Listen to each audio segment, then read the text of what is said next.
Lecrae and D1 were mentioned on Kendrick's last song, and the Breakfast Club started talking about it.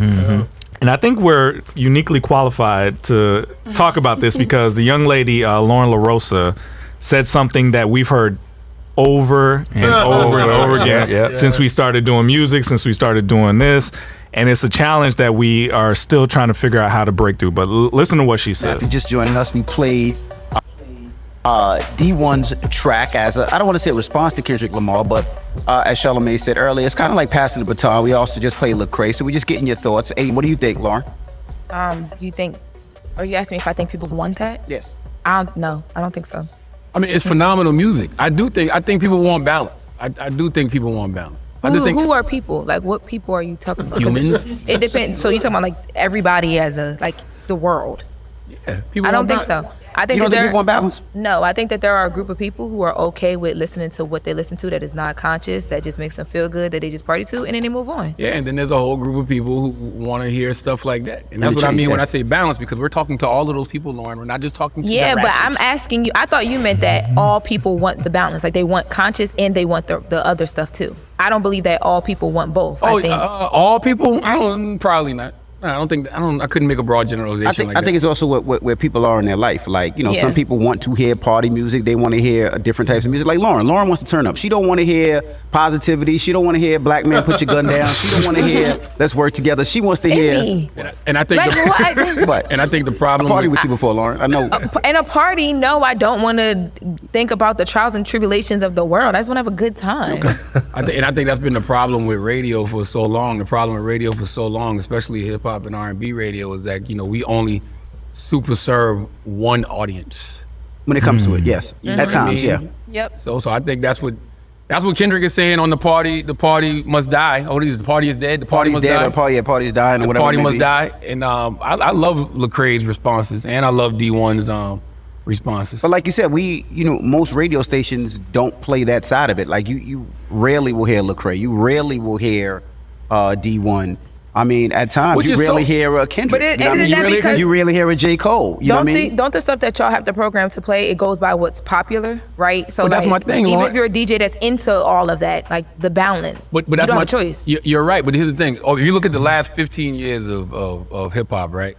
The biggest artists ain't even really on that. The Kendricks, the Coles, even Drake. Like Drake, he makes those records, but Drake also makes stuff that makes you think whatever. Correct. But then you think about the Big Seans and the Wale's and the Chance the Rapper. I'm just thinking about all the people who have been popping over the last 15 years, right? Correct. The Rhapsodies, who else? It's a bunch of them, right? But even with those people existing, you still find a way to play the low vibrational stuff that's but in the clubs, also what most people don't know when it comes to radio stations, right? A record label picks a single and they go for that single, so they push that single hard. They still do that now? Yes, and the majority of the singles that they push are the records that are not like your Lecrae's, or the records that's not like D1's, or very, very, very not too much. You don't hear that many J. Cole records. You don't hear that many Kendrick records like that. Because you got a bunch of salute to all the new guys that's doing that too, though. The La Russells and the Earth Gangs. I love La Russell. Sminos. Like I love him. I love his music. I love the content he puts out. I love how he don't care about nothing but what he does. But a lot of people like him don't break through and they're not able to live off of what they're doing. He's doing very well for himself. But you also got a lot of older executives in place who aren't really paying attention to that, and they're so programmed to only do what it is they know, which is research. You know what I mean? What is research? But people also feel like, I know they always also feel like that certain people relate to them because they come from that area, that hood. Like whether it's Moneybagg Yo coming from Memphis, they feel like people feel that more in certain areas. They feel like somebody coming from Brooklyn or from the hoods in New York might feel Pop Smoke or Fabio Foreign more. It's just what people feel like, when people relate to them. And some people just don't relate to D1 or they don't relate to Lecrae. I think the saturation of artists has a lot to do with it too. Like you don't have to have staying power. You just got to get a viral song, make it on TikTok, and then boom, a label's on your body. And I think that's the problem. I think that's what radio reacts to. Radio reacts to those viral singles, which is fine. But once again, so that sound familiar? Yeah. Yes. We've been dealing with that mentality for years of people don't want they want the ratchet stuff. You know what I'm saying? And a lot of the people that work in radio, they block the godly content because they're like, this is not going to work. Yeah. So her response when she says, "Don't you got to play the popular stuff?" Is just so you have no idea what you're saying. They make things popular. Yeah. You decide what's popular. Yeah. It's not it's popular so they play it. It's backwards. Yeah. So it's just crazy to hear like people still think what you hear on the radio is the best music. Yeah. It's not.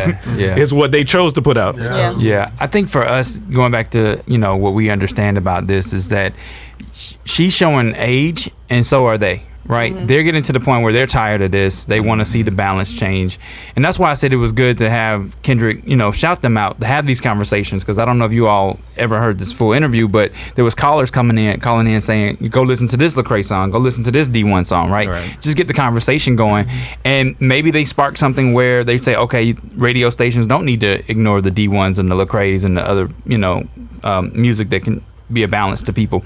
But the thing is that she's the perfect target where she's like, I want to go to the club, I want to have fun, I don't want to be told that I'm not supposed to be doing this stuff. That's what I want to do, and that's the audience that they are paying. They are playing out for. They're going after those people who are not thinking in that mindset of let me change, let me do this, let me do something better. They just want to continue to do that, and so that dictates everything else we hear that the radio says is catchy, or you get a hook in your head and you start singing that hook. We were there. I remember being able to say, every 4 hours you're going to hear this song, and you would. Yeah. Well, I think she told the truth. Even though we may not like it, she told the truth. She told it from a perspective of somebody who is still like, I mean, if she's been filling in for Just Hilarious, but if you hear what she's been going through, she's still single. She's still out there. Whereas Envy and Charlamagne is more like, now they got teenage girls, and it's like, I'm worried about this. You know what I mean? Yeah. Even though they was dogs in their previous life. You know what I mean? But that's what I say. Age grows you up. You grow out of it. You get mature. But I would say this. I'll say I was thinking about this, telling somebody about this, and I was like, I feel like it's a blessing that the Sways, the On the Radars are popping, and they're allowing Christian artists come up there, and Christian artists are getting crazy and stuff like that. But my only precaution of that is we made the trick of the enemy of this season, dealing with the Kendricks in the world and shouting people out, could be that it's all the same. Oh, yeah. And that's the scary part, where it's like La Russell, and I'm not saying don't collab with people, because as an artist, that's depending on you and the Lord, what He wants you to do. But what I'm saying is, if we did get a radio station where it's positive hip hop and then it's Christian hip hop, then it's like somebody who's the listener could be like, yo, all this is the same. Yeah. It's the same. Nothing distinctive about it being Christian. Nothing different about these people, and I think could be a trick of the enemy. But I'm glad the conversation is happening in those spaces. But I would say this. Another problem is there's a lot of Lawrence in powerful places in radio. Yes. And we gotta, and the prayer should be like, God, not remove them, but God, like, either change their hearts or let them find, somebody that has that heart to see what needs to happen, to get positive music and stuff like that. But I think that's the fear, as the wisdom God has given me about that situation is like, the fear could be, that stuff will start mixing together, that you can't tell the difference between somebody who's new thought, like not new thought, but more on the new age side versus somebody who's talking about blessings and Christianity. Yeah, the gatekeepers tell the story. Like we plan for hours on what we're gonna do on this show. There's a lot of topics we could have done that we don't do. We control the narrative, right? Yeah, that happens thousands and thousands of times throughout media. People picking and choosing what story you get to hear, and based on those stories, you get a narrative. And if they don't understand, I know Lauren knows this, so if you don't understand that it's your decision, what becomes popular, what becomes noticed, what becomes in mainstream, that you have more control over it than she's making it sound. And that's, I just want to point that out. I think too, like, without being super duper deep about it, it's obviously a spiritual aspect to this. So, like, our default setting is flesh. Like, without Christ being involved, the natural person, your default setting is things of the flesh, sin and whatnot. So when they put this music out to the masses, it's going to appeal to the masses of people, because naturally they're not going to think of the things of God. They want fleshly stuff. So that's what's going to make the money. if people are listening to that.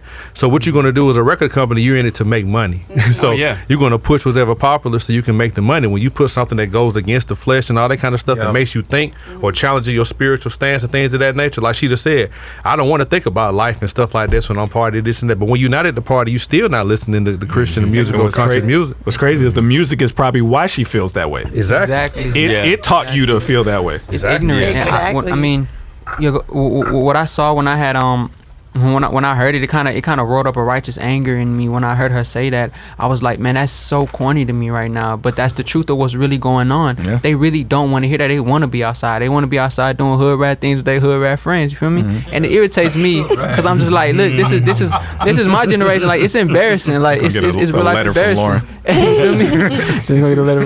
It's embarrassing, and it's just like But at the same time, what you were saying about On the Radar earlier and stuff like that, I appreciate those platforms. I saw my sister Cece up there, my brother Keon. It was mad fire, and I saw Cece on BT. Yeah. So I'm like, okay, even though they're in these situations, if they spread the gospel correctly, the way that they should, without, because there's a way you do things, right? We can agree there's a way you do things when you're on these secular platforms. If they can do that, they're going to see fruit from it, right? Say, for instance, Lauren is in the club and she is feeling like that, but the way that they're spreading the gospel is so smooth to where you catch it, but then you don't really catch it. But you can be like, man, I wonder. You sit back after you go back home, you wake up the next day or whatever, and you kind of like, man, I heard this lyric, that about God.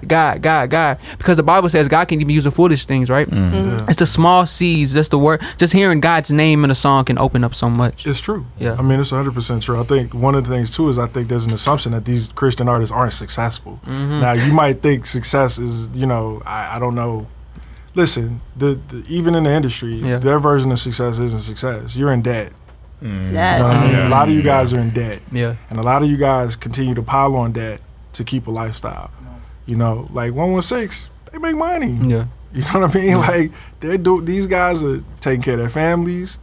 They they have nice places to live and they can do what they want to do and they're doing it for the Lord.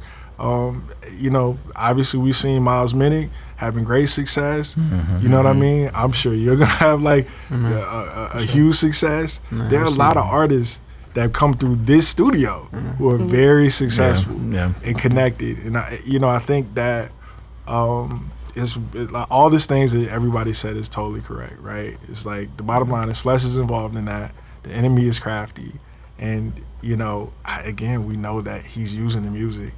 You know what I mean? He's using that music. And it's got a grasp on people.